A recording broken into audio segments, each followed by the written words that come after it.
Good evening, everybody. I'm Hannah Kay, and I'm delighted to introduce tonight's Intelligence Squared Economic Outlook event with Jeremy Hunt. The Economic Outlook event is it's in partnership with Guinness Global Investors. They are an independent British fund manager, and they help individuals and institutions achieve their investment goals. They specialize in innovation, Asia, sustainability, and investment income. And their offerings are designed to form the core of any equity portfolio. So if you want to know more, please ask your financial advisor or go to the website of Guinness Global Investors. But now I'm going to hand over to our chair. Please would you all give a very warm welcome to BBC journalist and producer, Johnny Diamond. Thank you.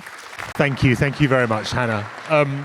I'll very briefly introduce the man that you've come through the rain to see, so you probably know exactly who he is anyway. So Jeremy Hunt, obviously, was Chancellor of the Exchequer between 2022 and 2024, and before that gained an unrivaled view of government as Foreign Secretary, Health Secretary, was it 6 years as Health Secretary? I'm sure you have the scars on your back, and Culture Secretary during the London Olympics. The format of the evening is that he and I will talk for about 45 minutes, and then we will take questions from you here in this fabulous hall and from those who are watching on live stream as well. I'll get those questions in front of me, so do send them in as they come in. As Hannah said, there is a vote that you are able to participate in, and we would encourage you to, once you see the QR code, to be polled on your view on the UK economy. You can see the QR code now. The point is that we poll you now, and then we will do the same in about an hour and a half once Jeremy has persuaded you of the bright sunlit uplands to come. But please do, and we will read out the results as they once we have those at the end of the evening, both the before and the after. I should add, you can probably see the book in front of me here. Jeremy has a book out at the moment, Can We Be Great Again? It has the benefit of being both very useful analysis, but also full of great stories and very well written. And he will be signing copies of that afterwards. I can't encourage you enough to take a look. Can we start with the book? The title is provocative, particularly against the background of almost French levels of pessimism. 2/3 of the UK population now think, as you say in your book, that the country is in decline. 1/3 of young people would like to live somewhere else. Many think that we are being eclipsed, or have been eclipsed, on the global stage. Can we talk first of all about what you mean by great, and then move on to the chances of being great again? Absolutely, and good evening. And I'm delighted that for actually the first time I can remember in a book talk, lots of people have got a glass of wine, which is exactly the right attitude. And I do want to make you a bit more optimistic tonight, but not necessarily over the next 4 years. That's quite a random period of time to choose. But this is the book that I wish I had been given on the day that I became Foreign Secretary. And if that happens to you, it is quite an out-of-body experience, because obviously you meet the Prime Minister. It happened to me in 2018, July 2018, on a Monday evening. And then you get shown to your office in Whitehall, and it is by far the grandest office in Whitehall. It's not much smaller than this room. It's 3 times bigger than the Prime Minister's room. It's absolutely beautiful. And it's clearly designed to impress Johnny Foreigner as opposed to Johnny Diamond. and it's been doing that for sort of 200 years. And I think the same thought crosses every new Foreign Secretary's mind. I'm certain that Yvette Cooper thought exactly the same when she became Foreign Secretary a month ago. And that is this all an imperial delusion? Are we kidding ourselves about our role in the world? And I thought, when I stopped doing the job, I'm going to do some research. I'm going to write a book to actually answer that question. And my definition of great, Johnny. I don't think Donald Trump should have a monopoly on the word great. That's the first thing. My definition of great is a country that can shape the world as well as be shaped by it. And what I do in the book is I take the 7 or 8 biggest challenges the world faces, from the future of democracy to security in Europe to climate change to the migration crisis, all these problems, and then I say, what role or influence do the experts say Britain has when it comes to resolving these issues?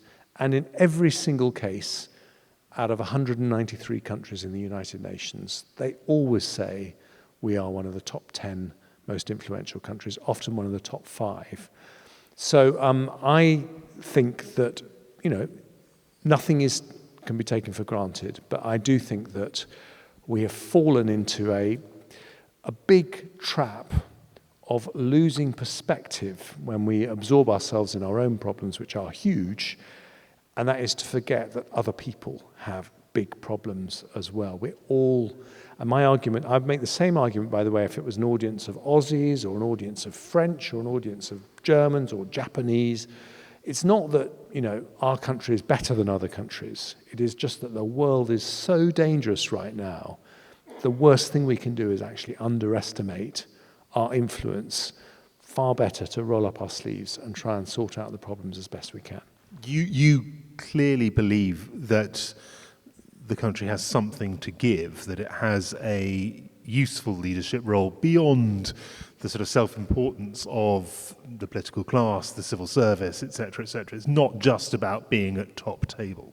Yeah, I mean, you just look in a European context. We have the biggest and most respected military in Europe, the most respected universities in Europe, the biggest tech sector in Europe, independently rated as having more soft power than any other European country, and along with the French, the most hard power of any European country. And so just in this continent, we have a lot of influence. But then when it comes to climate change, we've probably done, I think we're ranked 3rd globally behind, the Netherlands and Denmark.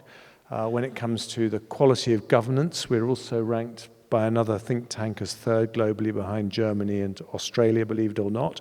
And this is not to minimize the problems we have. I think the elephant in the room, so I wrote half the book after Boris didn't want me to carry on, I'm putting it nicely, as Foreign Secretary. And so I went to the backbenches and I started doing my research. And then I rather unexpectedly became Chancellor. And so I had to stop writing it. And I got back, I finished it after the election defeat last year. And having been Chancellor, I had to write a slightly different book, which is how on earth are you going to pay for it? And so I do go into that in quite a lot of detail. But, there is an iron link between economic strength and political clout. And how do we fare on that? Again, not as bad as everyone thinks. We're the 6th largest economy in the world. And what do the Centre for Economics and Business Research say we will be in the rankings in 15 years' time? In 2039, they say we will still be the 6th largest economy in the world. In fact, we'll have closed the gap slightly with Japan and Germany. So I think even when it comes to our economic woes, of which there are many, and I'm sure we'll discuss those, we shouldn't underestimate our strengths. I think we've got a lot to bring to the table. Can we talk about the unexpected Chancellor? Because there's a great tale about the unexpectedness of it all. We're 20 days into the Truss administration, something like that. Things are clearly going horribly wrong. The markets are starting to sort of fall apart, and you get a phone call. Yes, I was enjoying being on the backbenches, actually. I went for a weekend in Brussels with my wife, Lucia, and we woke up in a lovely hotel in the Old Quarter on a Friday morning, and Lucia was cleaning her teeth, and I looked at my phone, and there was a message saying, "Liz Truss here, please call." And I shouted out to Lucia, I can't believe those idiot journalists, apologies, Johnny, that think I'm such a sucker, I'm going to fall for a hoax like this. I didn't think in a million years she would want to call me, so I ignored it. And then the phone rang, and it was an unrecognised number, and I ignored that. And we went down and had a lovely breakfast. And then finally a friend called me and said, look, I think number 10 really are trying to get in touch with you. So I very gingerly called the number 10 switchboard and said, look, I think this is a hoax, but I thought I got a message saying the Prime Minister wanted to speak to me. Oh, yes, she does. And the rest is history. So it very nearly didn't happen, but it did. Did you have any hesitation about saying yes? I've been around the block quite a bit. You know, I've been in the cabinet for most of the previous decade, and this job, there were some hesitations in my mind. The first thing was I didn't think Liz Truss was going to last very long, so I thought it was quite possible I would be the shortest-serving Chancellor in history. So that was a cause for hesitation. And then I thought, when you're offered a job by the Prime Minister, your maximum moment of leverage is before you accept. So I did think, you know, what should I ask for in return? But I knew things were such a mess. There wasn't really anything I could ask for. So I didn't. So I just said to her, look, can I have half an hour to talk about it with my family, because it's a big thing. And I wanted to make sure, you know, I'd promised Lucia for the whole of that 6 years I was Health Secretary, this would be my last job, and then we were going to, you know, have a life of blissful calm. And I mean, you know, that was pretty intense with things like the junior doctors' strike. So I did want to make sure she was on board, but she was absolutely all in. So I actually called back after 20 minutes and accepted it. And it was your understanding that you would have effective carte blanche? Yes, I mean, I think Liz Truss knew that she had to stabilise the markets at that point. And to her credit, she went along with absolutely everything that I asked her to do. I mean, she sat next to me in the House of Commons as I basically tore up the entire manifesto with which she had been elected. And so that was that must have been a very difficult thing for her to do. But it was also quite interesting for me to see how, you know, the British state works. You know, this was not a good moment for UK PLC after the mini budget. And, you know, it was obviously not our finest hour. But I think if you'd been a fly on the wall in the Treasury and you'd seen the meetings that I had with Treasury officials, you'd have been curiously encouraged, actually. They are phenomenally clever, Treasury officials. The discussions we had were very, very open.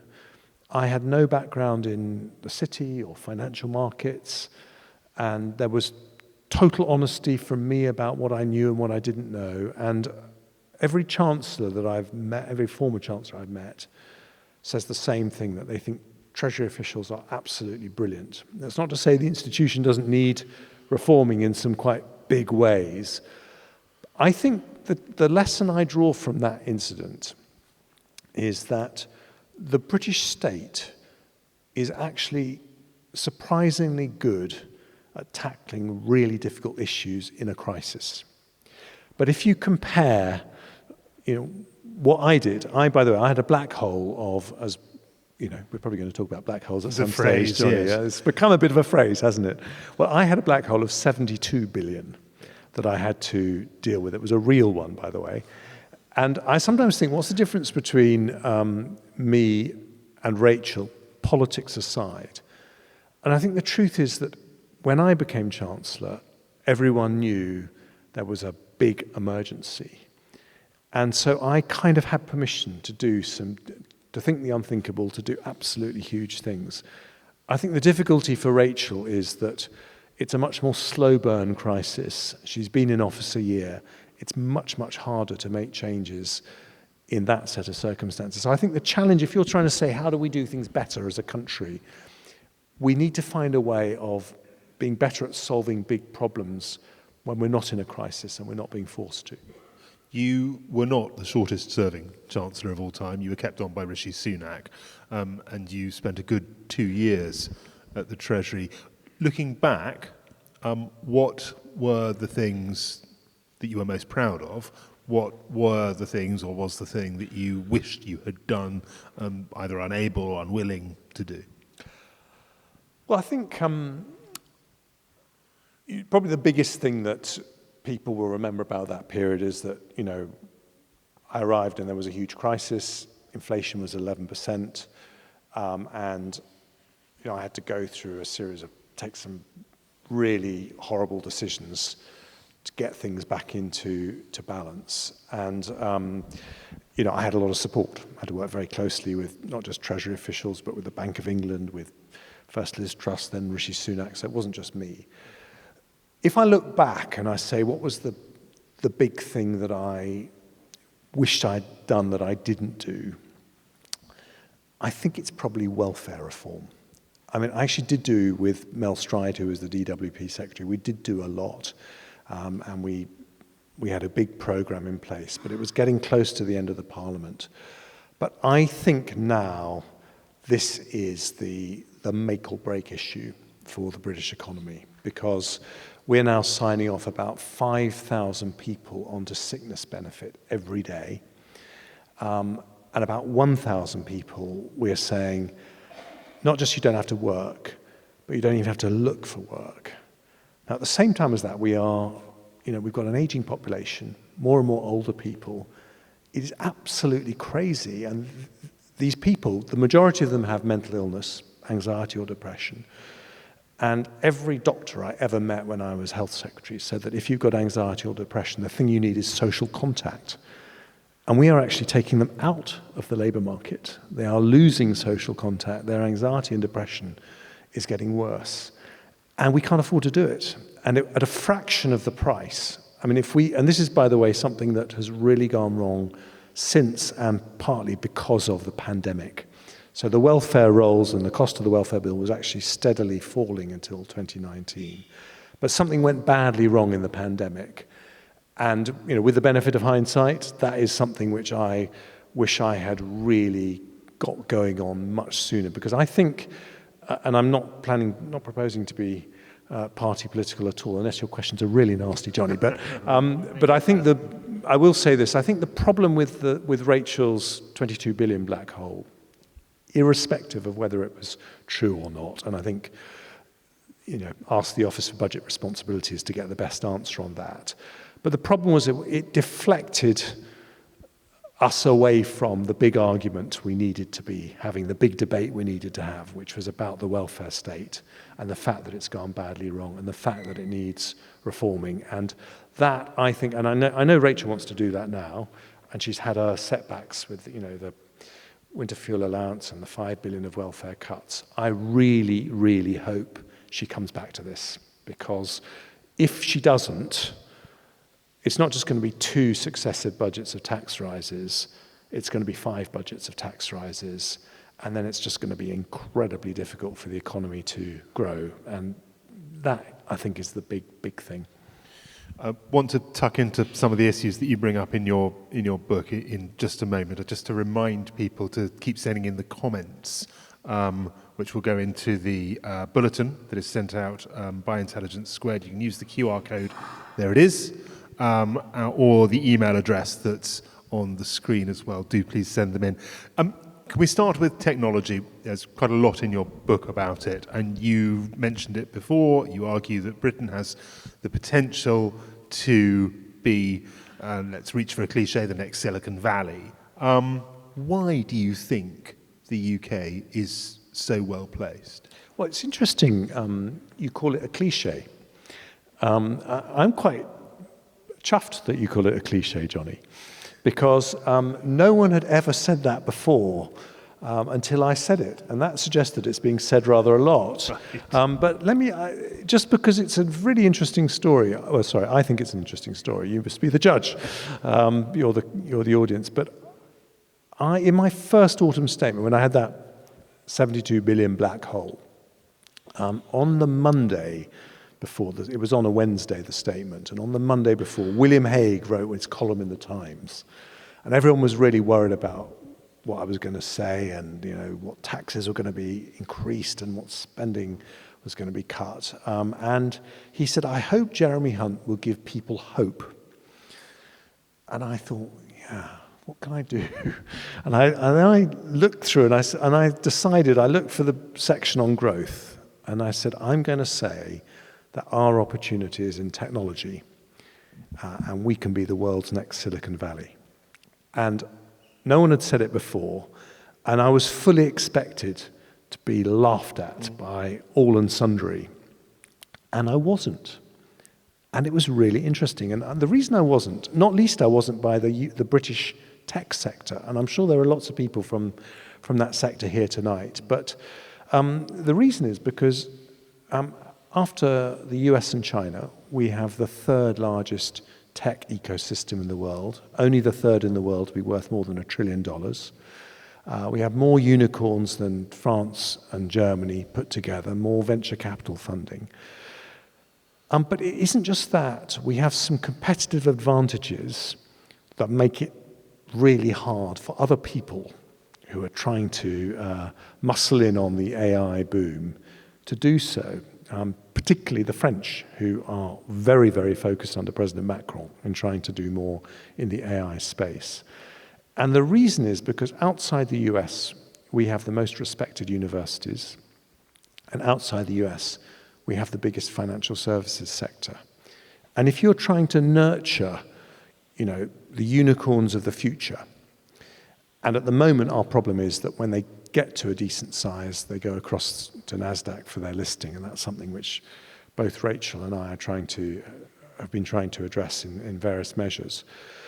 But there has been this, and this is, look, if I was going to make you optimistic about the future, I'm not, as I say, 4 years is a little bit of a short time span, but let me just tell you one thing that I think is really extraordinary that no one talks about, and that is a revolution. It is an absolute revolution that's happened in Britain in the last decade, and that is that our leading universities have now got science parks and tech parks. They are nurturing spin-outs in a way that's never happened before and only used to happen at Stanford and the Ivy Leagues. And if you go to the science parks at Cambridge or the tech park at Oxford, it's absolutely imperial, but it's also Edinburgh, Manchester, Leeds, Sheffield. It's incredible what is happening. And that's why I think if I was, my son is 15, I've got an 11-year-old and a 13-year-old daughter, and if I was saying to them, how are we going to pay our way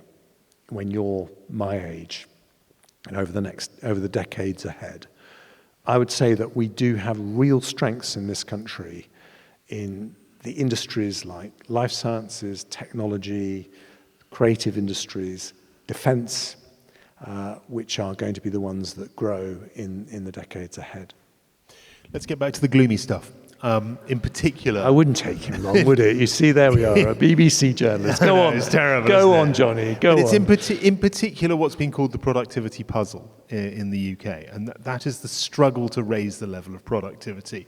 And one of the reasons that productivity overall is so low is because public sector productivity acts as a drag on productivity generally. I mean, it's thought to be around a growth of about 0.9%. You've written, raise that to 2% and something magical happens. How do you raise productivity in the public sector, in particular, I suppose, in parts of it which are so labour intensive by their very nature that they struggle with issues like robotics and automation?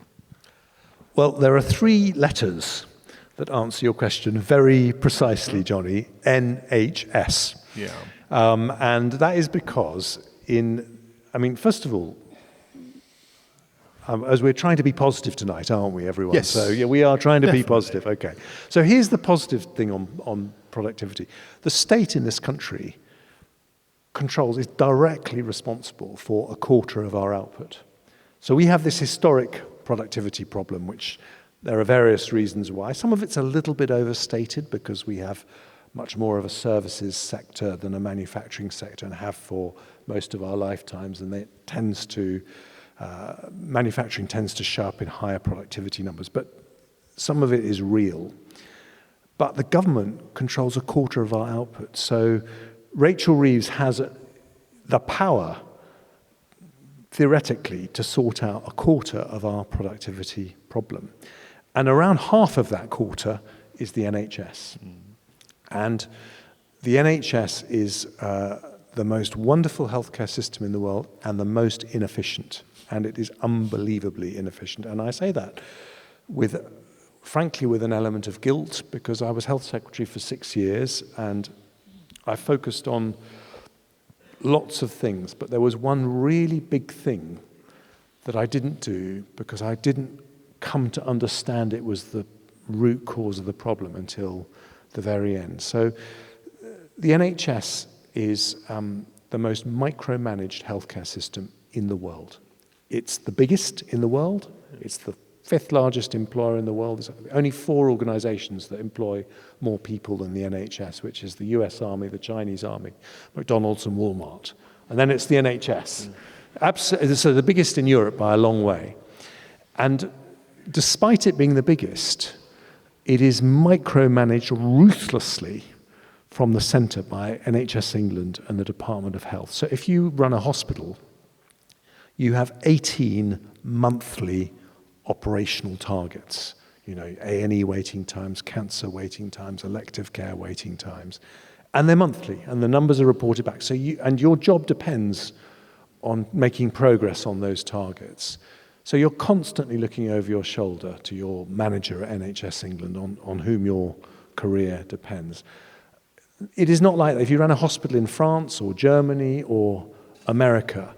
And the unintended consequence of this is, just as happened with Stalin in Russia, those tractor factories are incredibly inefficient because the sort of boring but essential things that are happening in a French hospital or a German hospital or a Swiss hospital, like putting in a proper IT system, tackling waste, those things just don't happen because everyone is frantically trying to get next year's numbers, next month's numbers to move in the right direction. So I should have scrapped all those national targets.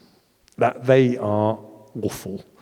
And I've had this conversation with Wes. Unfortunately, every prime minister, no matter what the party, tells every new health secretary the same 3 words: get a grip. And when a health secretary is told to get a grip, that means more targets, not less targets. And this is the problem. And every health secretary thinks they're going to be the one that turns it around. And they aren't. So now I want to be positive. Please. We have actually done this very thing in another sector, and that is our state schools. Our state schools, over the last 3 decades, have risen in England, sadly not in Scotland and Wales, to be some of the very best in the world. And our reading standards are now the highest in Western Europe. Our maths is behind only sort of Korea, Taiwan, Shanghai, Japan. We've done so well in our state schools, and we've done it because we give heads their budgets. We tell them, you're going to have your Ofsted report, we're going to publish your exam results, but the rest is up to you.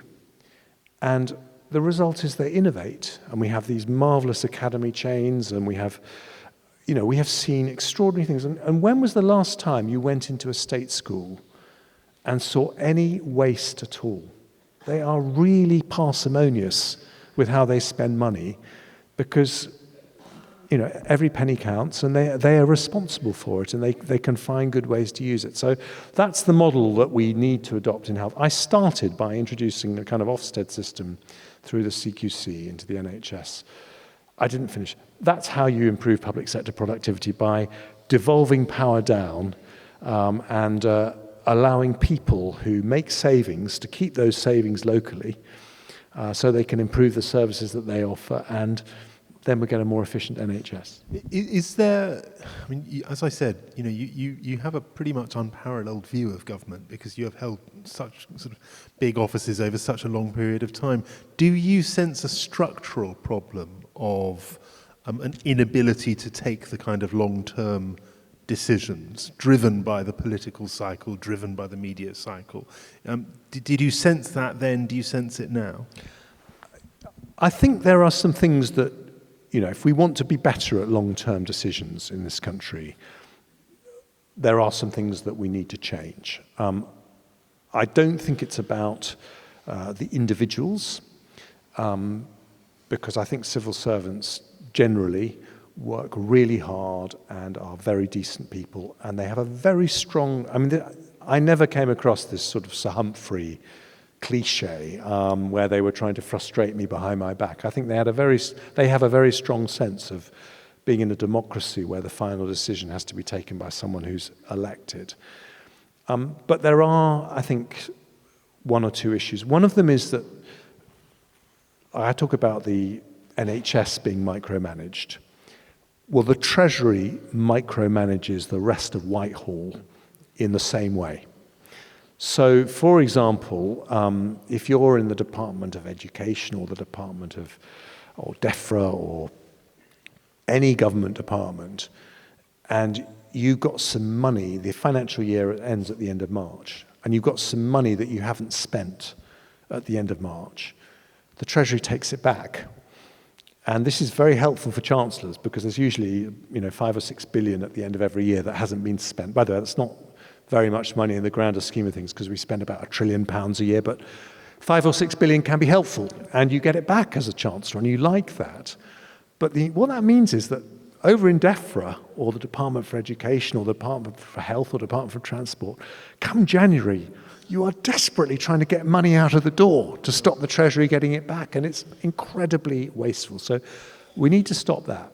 And the other thing that I think that doesn't work in quite the right way it should is that when you're a cabinet minister, it was really interesting to me, the only bit of every government department that works 24/7, including weekends, is the media department. Yeah. And they work so hard. My God, if you've worked in the media department of, Department of Health, and then you go off and work for a FTSE 100 company, it's like a walk in the park. You get this chief executive who's all stressed out about their results coming out, yeah. And these Department of Health guys go, for God's sake, what are you worrying about? This is nothing compared. The health secretary's getting in the neck every single day of every single morning. The media comes out throughout the year, and so those guys work really hard. But unfortunately, it's also a sense of where the government's priorities are, because this isn't the units that are actually changing the country for the better. These are the people who are managing the media. And I think that there's too much worry about things going wrong. And as a cabinet minister, one or two things go wrong and that can be the end of your career. And so you really worry about the media. And that's reflected in your very well-staffed media department. But somehow we don't have the same priority going to whether you're actually changing things for the public, for the better. And that really boils down to a prime minister showing leadership and saying, look, if something goes wrong in the media, I'm not going to come down on you like a ton of bricks if you are changing things for the better, for the public, because that's the thing that needs to matter the most. You mentioned welfare reform and a regret that you didn't tackle it. Maybe you didn't have time, maybe there wasn't the political energy. How do you judge so far the attempts of this government to reform the welfare system? Well, obviously they haven't been successful, but I think this is very mission critical for the government, and I genuinely, speaking as someone who's obviously not a Labour supporter, but I genuinely want them to succeed, because I'm worried that they don't realise that the alternative is going to be continually having to come back and raise taxes, and that will kill off growth. And that's already gone wrong for 1 year, and heaven forbid if we had that for another 4 years. The way to do it, though, is not to make this an argument about saving money, although we should be clear, we do need to save that money. We simply cannot afford to carry on the basis that we are. But it's actually about transforming opportunities for the individuals involved. So, if we got the working age welfare bill, a bit of Chancellor speak here because I'm going to give you some numbers, but if we got the working age welfare bill down to the level it was before the pandemic, by the end of the fiscal period we'd be saving £47 billion a year. That's not going back very far, that's just going back to 2019. So Rachel Reeves wouldn't have to put up a single penny of tax. if you did that. Now, it's easier said than done. It's a very difficult decision. But I happen to know the NHS is world-class, very renowned for its talking therapies, which is the treatments you give to people with anxiety and depression at the moderate stage. And it's one of the areas actually where people from Sweden come and look at NHS talking therapies. It's done really, really well. That costs $1 billion a year. So you could literally double the number of people getting talking therapies for their anxiety and depression. And it only takes 6 weeks to train up the therapists that conduct it. And you would be, spending a fraction of the saving, the 47 billion. So if you ask me, the way that you would sell this to Labour MPs and to the public is to say, we're going to massively increase, we're going to make sure the people who have back problems get treated really quickly. The people who have mental health problems get treated much more quickly than they do, but they're not going on welfare because we've got to change the social contract. And by the way, there's something else that's completely ridiculous, which I'm very ashamed to say I didn't know when I was Chancellor, because if I had, I would have done something about it immediately. But there was a court ruling in 2021 or 2022 that said that having to apply for benefits in person had contributed, tragically, to a suicide. And as a result, and partly because of that, and partly because it was in the middle of the pandemic, the DWP said that everyone applying for benefits has the right to apply by phone. Now, I think that is just ridiculous. I mean, when you're making a decision about someone who is potentially being signed off, not even having to look for work, and by the way, there's a tiny number of people who ever get out of that category once they're in it. In DWP jargon, they're called LCWRA, Limited Capability for Work-Related Assessments. I mean, it's bureaucratic jargon, but the point is, this should be a face-to-face discussion with someone who is working out how on earth do we deal with your issues so we can get you back into the labour market. Can we talk about the sort of international economic scene, and in particular Britain's ability to trade freely internationally? You've written about this in the book. You've talked about the kind of benefits that we got from investment from companies like Nissan, and that was partly due to our membership of what was then the EEC, would become the EC, would become the EU. Do you think that Britain should be considering rejoining the EU, or do you think that there is a place for a sort of nimble actor outside the big bloc? I don't think we should be having that debate, and I would go further. Because you don't like the debate, or certainly, God, it was a nightmare, wasn't it, to have that debate? It would just completely polarise British politics for years, and it was bad. But I would actually go further. I voted to remain. I'm not sure I would vote to remain if the referendum were to be had today, because the world has become so dangerous and so unstable. I think there is a premium on nimbleness, which I didn't think about in 2016 because the world was a lot safer. But I think for the UK, but let's get to the heart of your question, which is, can we survive outside the EU economically? And my view is very straightforward. We're perfectly capable of surviving inside or outside the EU, but it's a totally different economic model. And we have to be very clear in our minds. So inside the EU, we had a very straightforward model. We were going to be the most pro-business, low-tax, light regulation economy inside the single market. So all those international companies from China and Japan and America who want to invest inside the EU would choose us. Also the English language and respect a legal system and other advantages. So that was a very straightforward model. Outside the EU, we have to think much more like a Korea, a Taiwan, an Israel. Say, what are the products, which are the sectors where we're going to produce products that we're going to sell in every corner of the globe? And we have to make sure that we are properly getting behind those sectors. And we've talked about tech, We've talked about life sciences, which has been having a few challenges recently, but that's, Cambridge is the medicine innovation center of Europe. There's about 600 companies there. Extraordinary what is happening there. Creative industries is another one where we are, the European hub. Clean energy, we have the world's largest wind farms. And advanced manufacturing, we are also, we do surprisingly well in things like aerospace, where, half the world's large airplane wings are manufactured in North Wales at the Airbus factory there. So that's the approach I think we have to take.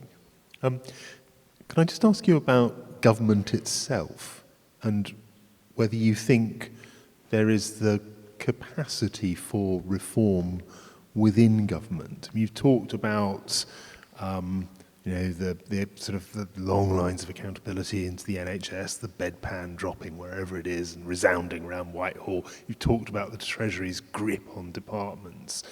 There's also the question of government being able to come up with the big ideas and implement them. What do you think the obstacles are?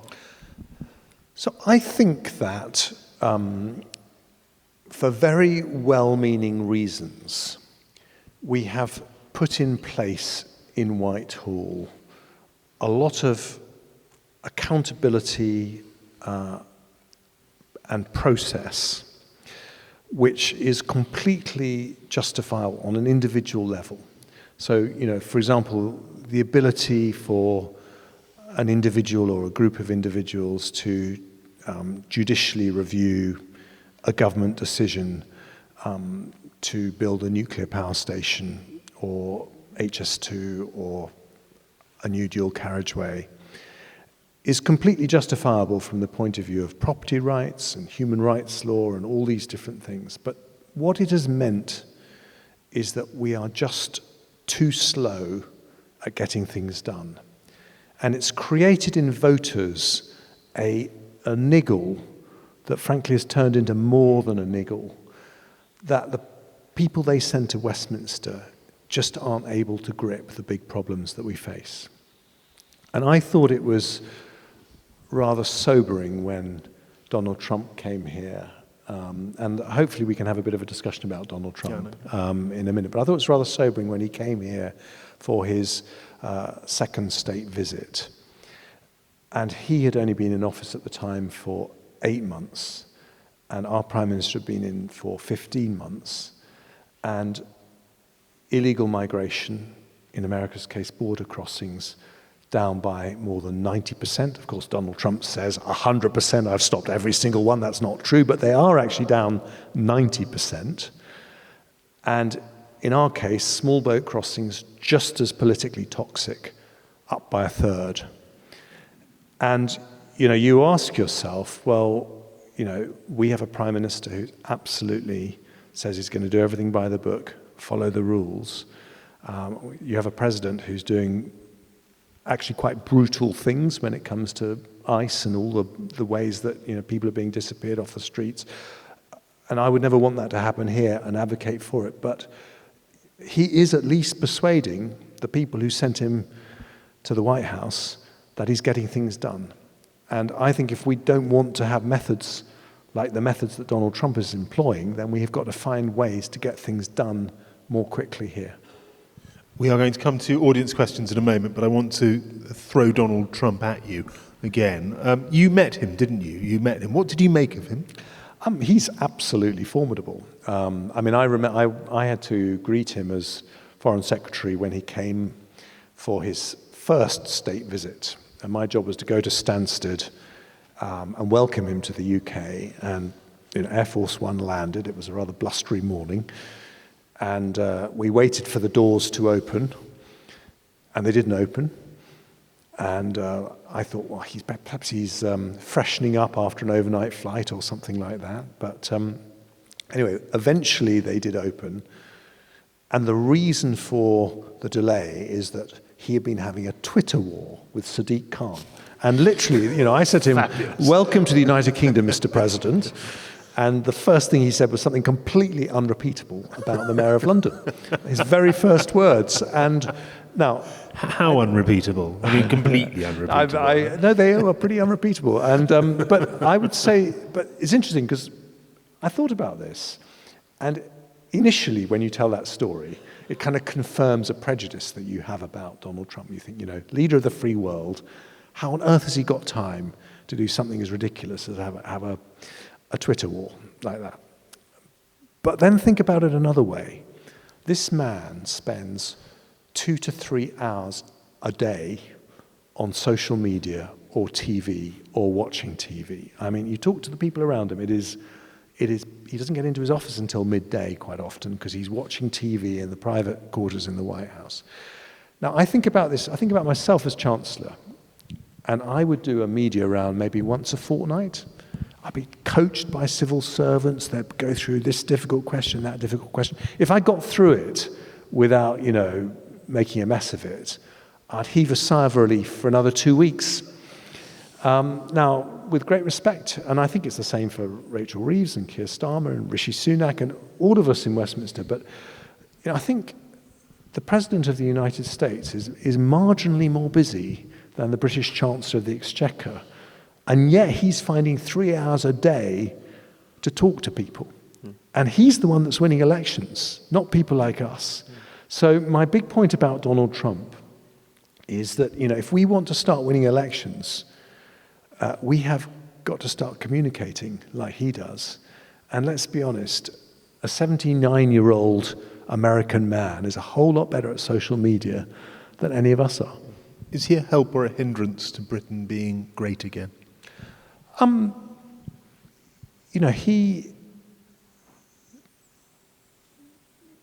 I'm pausing there because I haven't got a sort of a quick answer. Yeah.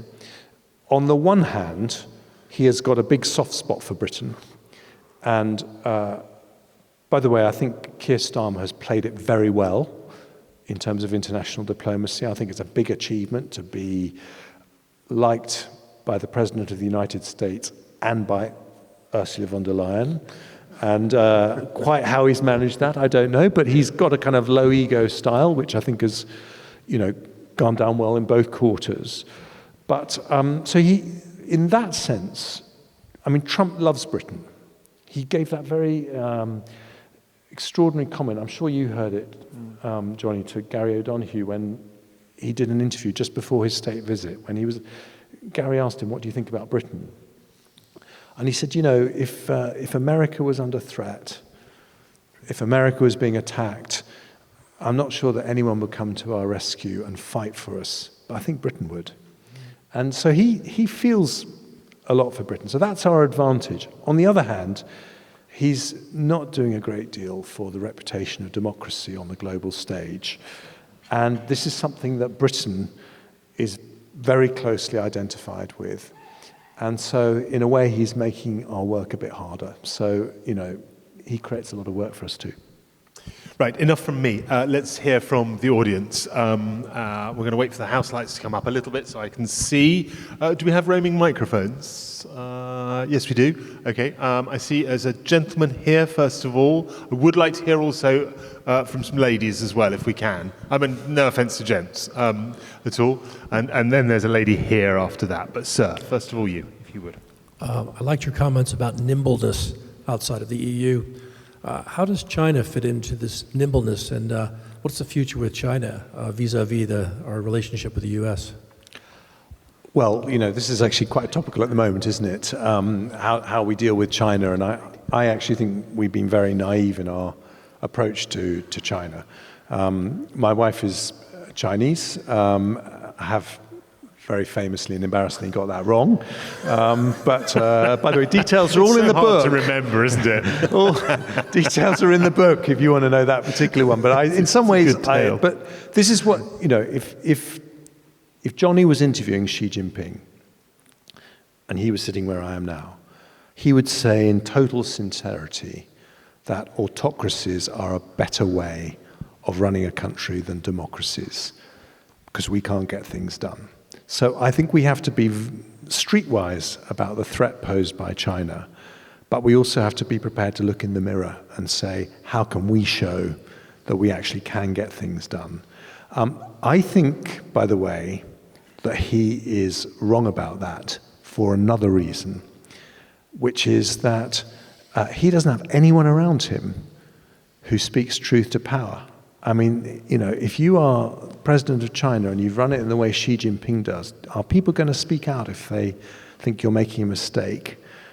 It's like Putin's generals before Ukraine. They all told him it'd be over in 48 hours. And that's the risk you take with an autocracy. For all our faults, at least in a democracy, we can have an open discussion like this.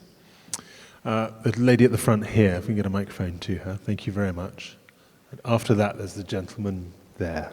But this lady here first. Thank you. Just get the microphone to you, madam. Thank you. Thank you. Great talk so far. The devolution of the planning system and the 33 or so London boroughs creates a complete bottleneck and a catastrophe for unlocking the housing crisis of London, albeit NHS workers and private sector workers.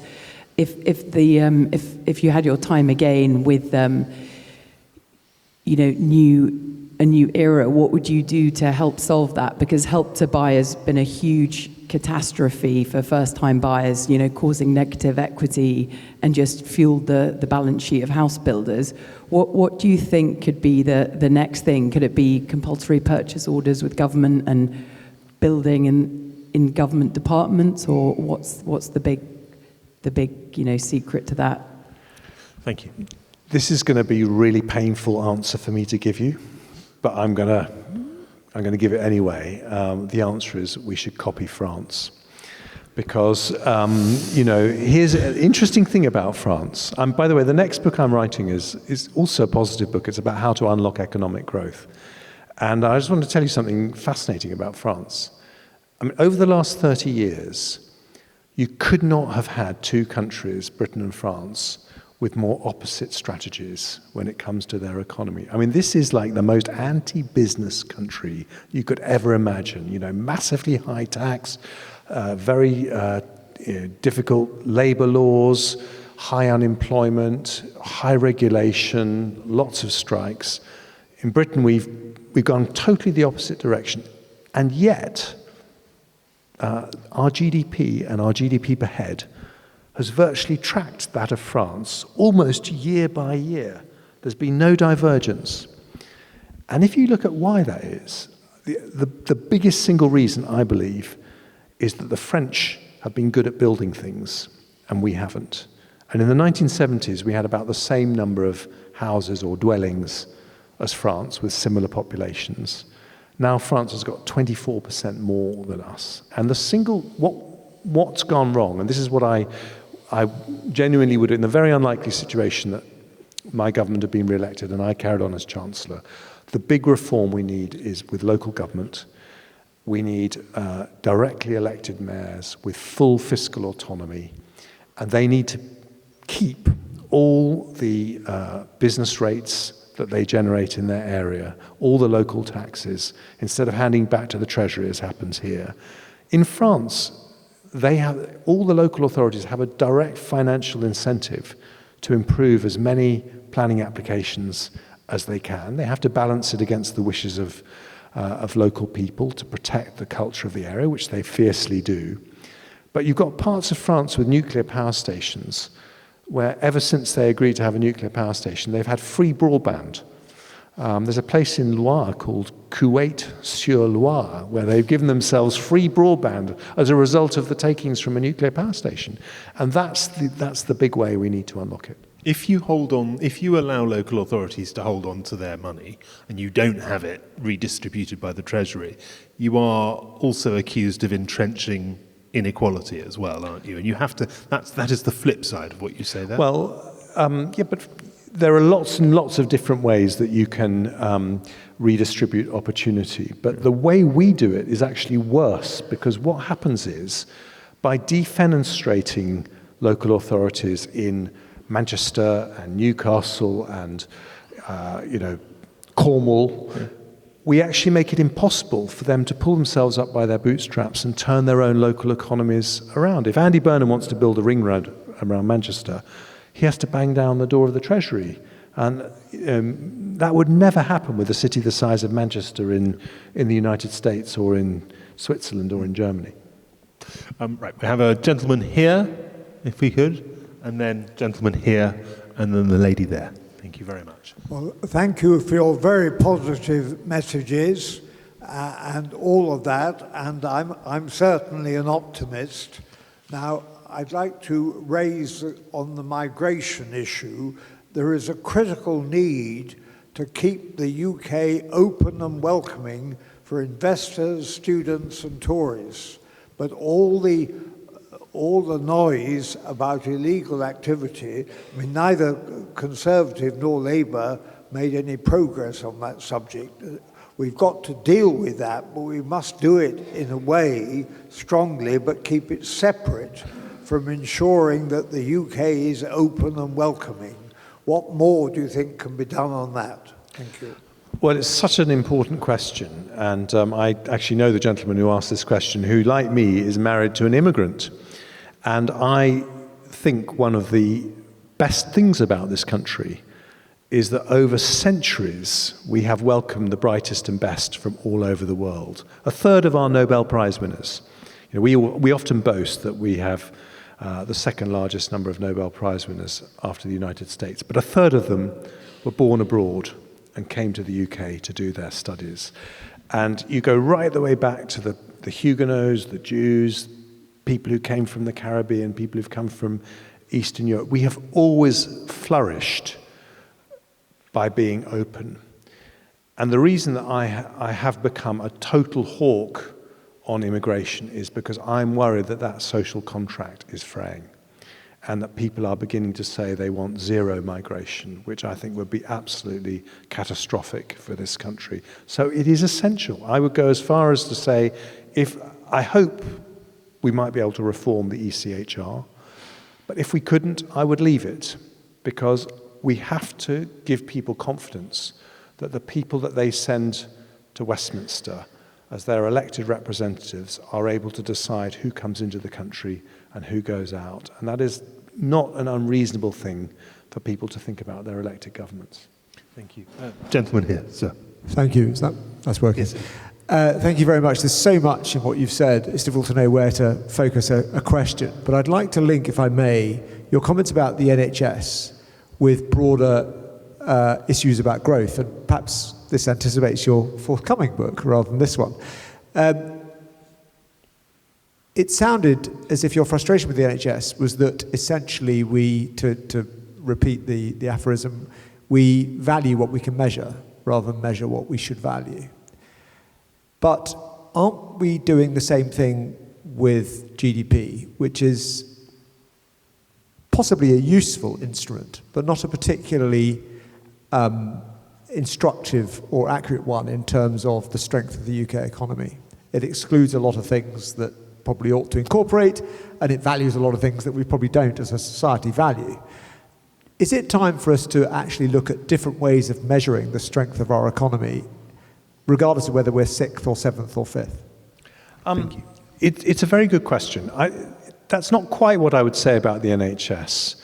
I would get rid of all the national targets, but the one thing I would say is that there should be complete transparency in every corner of the NHS about operational performance. So we should know how well this hospital is doing compared to that hospital. Because that's what happens in schools, and I think that's, we have a right to know. You're right, what gets measured gets done, but I think targets, I set up and ran my own business for 14 years, and I think nearly everyone we had about 250 people in my company by the time I sold it, and I think nearly everyone had a target in the business, whatever side they were on, but it was one target. The problem is when you have like 18 or GPs have 44 QOF targets, then you're in the realm of micromanaging. I think that's the bit that's gone wrong. Bigger question about GDP, it's not perfect how we measure it, but and I'm sure we can improve it, but I'm not one of these people who says that we should put it to one side because it's not the same as happiness. It certainly isn't, but Angela Merkel had a wonderful saying. She said, growth isn't everything, it's true, but without growth, everything is nothing. And I think that there is an element of truth in that. I've got a linked question, I think it's linked, from our online audience, and it's, can growth ever be sustainable if it continues to depend on rising consumption and population? Well, I think the population is beginning to even out, and I think the evidence is that as we become more prosperous, people tend to procreate less. And I think we do need to move to clean energy. I'm not one of these people who, and I think we do need to take our climate change responsibilities seriously. That means that we need, during the course of this century, to make sure we get to a net zero global economy. I do think the climate change agenda, though, has got things slightly wrong. And I think that we have been really good on the altruism side. You know, the UK is decarbonised by more than any other major economy. And we've not been thinking enough about the economic growth impact of higher energy prices. If you cut our energy prices by a quarter, then you would probably add between 0.25% to 0.5% to economic growth every year. I'm still going through the numbers for my next book, but it's really quite a staggering increase in growth that we have foregone by having the highest energy prices of any major economy. I mean, it's this question I answer to you. I'm afraid the French, again, they've got all their nuclear power stations. Their energy price is about half of ours. That's another thing that's helped them. And I think we do need to understand that clean energy matters, but so does cheap energy. You believe that clean energy and the drive towards clean energy has driven up our energy costs. I mean, clearly the French have a very different energy mix, but there's a fair amount of argument about whether or not the drive towards clean energy is a substantial cause for our higher energy costs. Well, it is a cause for our higher energy costs in a very literal way, that it adds about 200 quid to our bills every year. The levy. Through the levies. So it does that, but it also does it in a kind of hidden way, which is that because dear old Treasury doesn't want to give direct subsidies to people building nuclear power stations, it guarantees them a high electricity price at the end of the process for the electricity that's generated. So you are effectively paying for it through higher energy prices that we will pay in the future. I think the transition is a good thing, but I just think that we need to think a little bit about the impact on economic growth. Otherwise, the risk, frankly, is that the country at large just loses all faith in the whole climate change agenda and says, look, actually, we don't want to do any of this. And the whole thing gets junked, which is kind of what's happening in America. And I think that, that would be the wrong place to go. Question from the lady here, if we can bring the microphone to her. Thank you very much.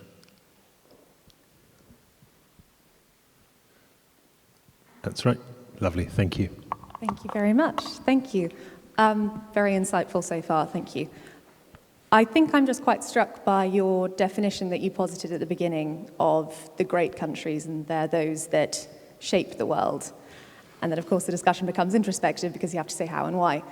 And I think for a consumer of the news cycle, someone on my side, it's hard to buy into that idea when you see the Crown Prosecution Service unable to pursue their aims in a prosecution because of what looks like an unease to affect a relationship, which obviously from a pragmatic perspective is very important. But we're not able to do that. It feels like a country that answers more than it states. So my question is really, and I suppose it's why your book is titled as a question, is are we wrong to feel, as the public, that we're not really shaping anything at the moment, we're only ever reactive? We are being far too reactive at the moment. I completely agree. But we don't have to be. And we've got a lot more power to influence things around us if we so choose. And, I would, to people who say that we are utterly bereft of ability to shape things in the world, I would just say, well, who else is in a better place to do it? I mean, obviously there are the two superpowers, China and the United States, by the way, both got really profound problems of their own. I mean, I would say, you know, for people who think China's going to overtake the world, I would recommend a brilliant book by the Swedish-American academic called Johan Norbert, called Peak Human, which came out this summer, in which he looks at all the great empires over human history, and he says the ones that succeed are the ones that are open to ideas and talent from around the world. And that is not China. China is closing up very, very fast. So they've got problems. America's got profound polarization. I hope, by the way, I think your employer, the BBC, the biggest job they have is to prevent the polarization that is happening in America and starts with the polarization of the broadcasting system. So outside those two, my question then is, who else? And I think that we are extremely well placed, and we've got fantastic connections with Japan, Australia, Canada. We're actually getting much closer in terms of geostrategic issues with the EU, mainly because Ukraine has made everyone kind of grow up and forget all the Brexit wars. So I think we should be rolling our sleeves up. There was a gentleman just on the side here. I should say I've been quite frontist on these questions, and I apologise for that. I'm going to try and be a bit more backist as we go on. I see a gentleman there afterwards, but let's hear from you, sir, first of all. Thank you.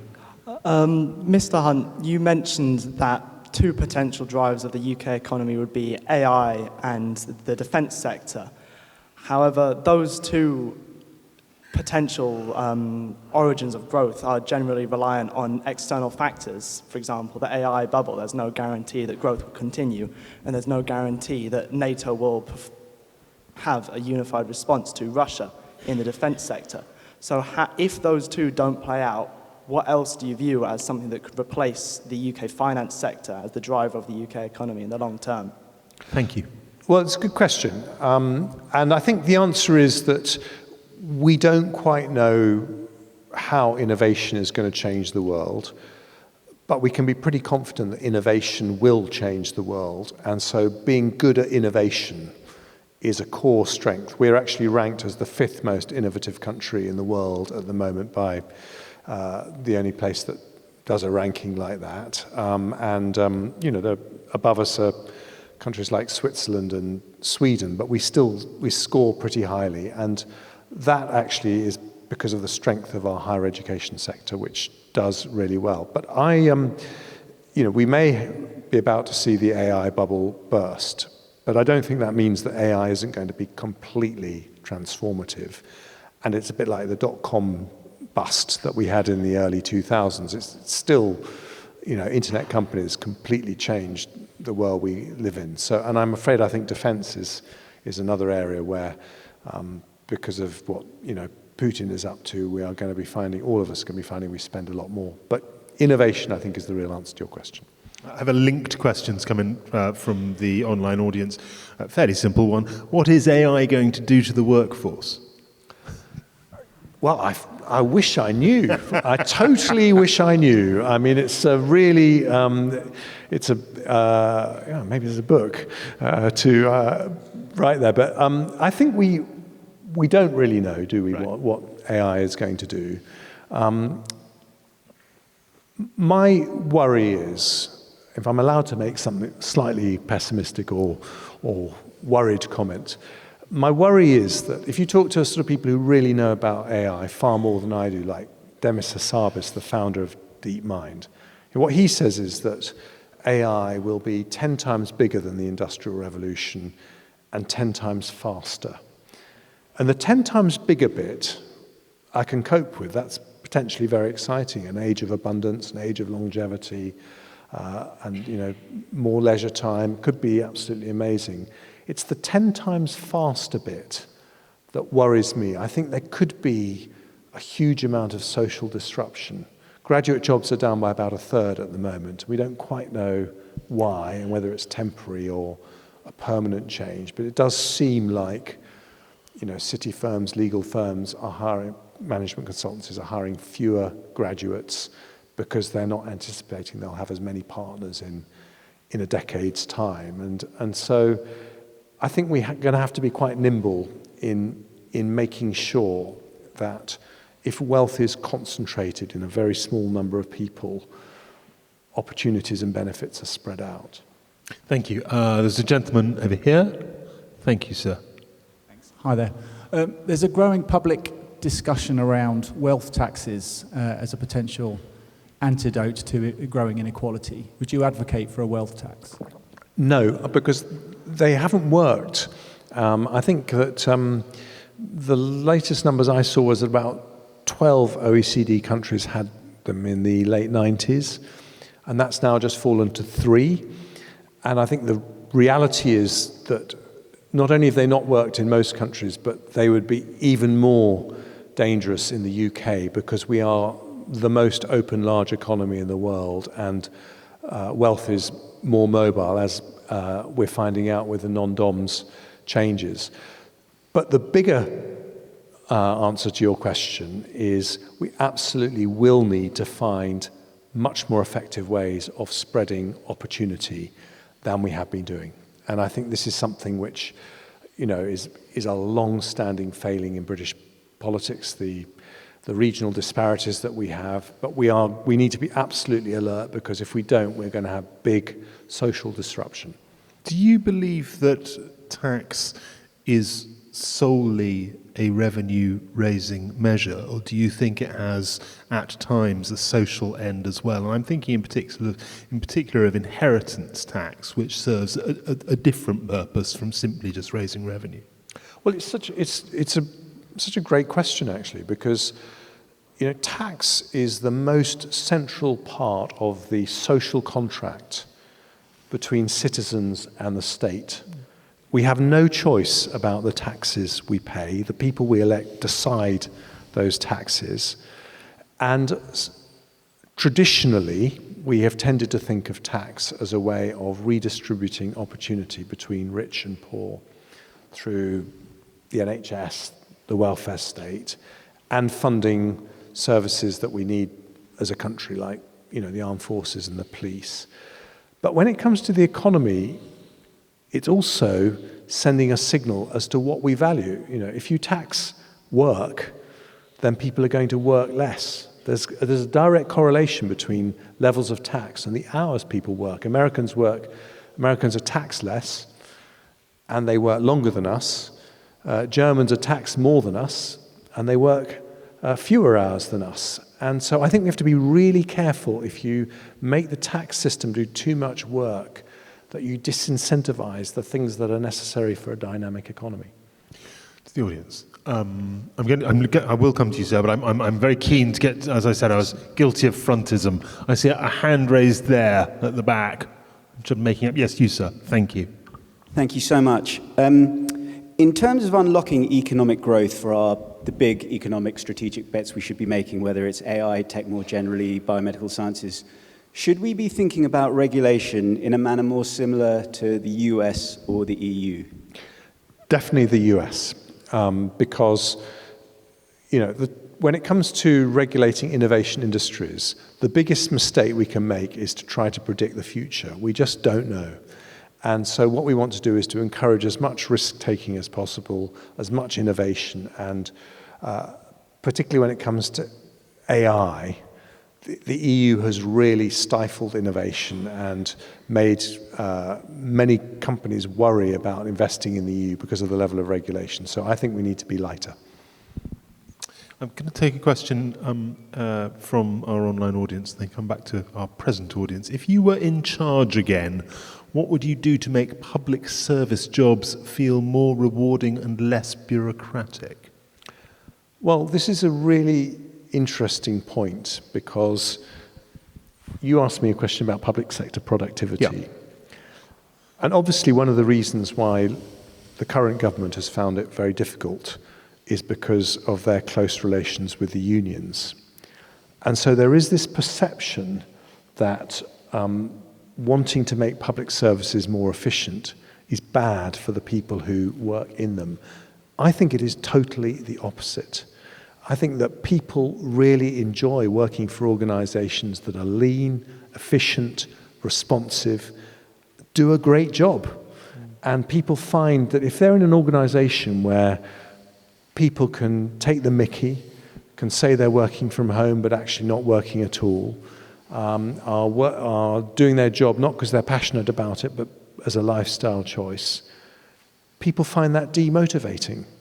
So I actually think the way to, if we, it's strange to say this as the man who was roundly detested by doctors and nurses in the NHS, but I actually think that if we did get rid of all these national targets, doctors would be the first people to say that it was more rewarding. If you talk to doctors who work in the NHS and in private hospitals, they often say that the private work they do is actually more rewarding because they're just working in a better run organisation. So I think that's the way you make it more rewarding to work in the public sector. Do you feel the chasm that is sometimes talked about between citizens' experience of the private sector and their experience of the public sector and the responsiveness of the two? Sometimes, but there are some spectacular examples where the public sector gets it right. I don't know if anyone's applied for a passport recently, but the passport office, by the way, which used to be a total basket case. Do you remember all those stories you used to report on, Johnny? Yeah. About the scandalous delays at the end of the pandemic. And now, getting a passport, we are having delegations coming from Taiwan and the United States, two of the most high-tech societies in the world, coming to see how our passport office does it. And I don't know this for a fact, but I bet you the people who work in the passport office are proud as punch of the work they do. Okay, gentleman right at the front here, if I can get a microphone to him. Thank you very much. We are coming towards the end of our session here, so if you have questions, do be prepared to put your hand up. I see you there and I'll come to you afterwards. Sir. Jeremy, I just want to repeat the thanks of many others for the wisdom you've shared with us. Several of the questions have been about tax. And one of the things that I have been noticing is that there are an increasing number of voices around the place that say we've got into a situation where our tax system is doing so many things to disincentivize growth that we need to actually radically address it. And I think that Kemi Badenoch took a tiny step in the direction by saying, well, I'll get rid of stamp duty on first home purchases. But she should have said all stamp duty on property purchases should have got rid of. We should be getting rid of it if we want to keep the stock exchange going on shares. We should be index linking capital gains. We should be bringing in a flatter rate of tax. There's a very interesting book by Matthew Elliott and Laffer that's coming out that's advocating that. We should be reversing the BPR relief exemption. Now I'm putting it back. Are you going to contribute, given that you've been Chancellor of the Exchequer, contribute to getting your party's tax policies right? And will they include some radical improvements? Thank you, sir. Okay, we definitely, you're absolutely right to say that when it comes to tax, the issue is not just the level of tax, but the way we tax. And we have what is commonly thought to be the most complicated tax code in the world or in the advanced world. I think when you look at tax, you need to think about the basics. At the moment, we tax work a lot. And is that really sensible when we want to have a dynamic economy where we want people to work hard, but actually we penalize them?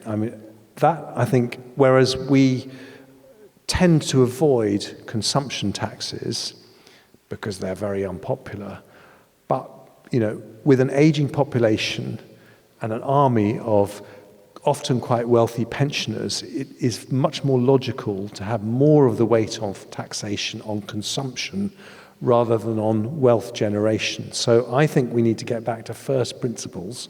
It's very easy, by the way, to say this when you're not Chancellor anymore. No, I was wondering about that. The radical simplification of the tax code, presumably your civil servants in the Treasury come up with 50,000 reasons why you really shouldn't go there. Well, I will say I wanted to abolish employees' national insurance. I still would love to abolish it. I think it's an outrageous tax. And, so I think there are things that I did try and do, and we got timed out. But the truth is, with tax reform, you have to do it early in a parliament, because there are going to be winners and there are going to be losers. And Nigel Lawson's famous 1988 budget, one of the most transformative budgets in our lifetime, brought the top rate of tax down to 40%. That was the year after a general election victory. Now that budget actually led to a recession, because if you remember, we had the Lawson boom, inflation got out of control, interest rates had to be hiked. But we got through it in time for the next election, and it all was fine, and he's still thought of as one of the greatest chancellors. So do it early in a parliament if you're going to do it. There was a question, madam, lady just there. I'll keep pointing. Thank you very much. Thank you. So how worried are you about the current state of the Tory party and the ability to do all of these things? We're in our share price is very, very low at the moment. And as wise investors, you will know that is the time you need to start mopping up these shares, because they are very, very good value. I don't think if you step back, it's particularly surprising, given that we had our worst ever defeat just over a year ago.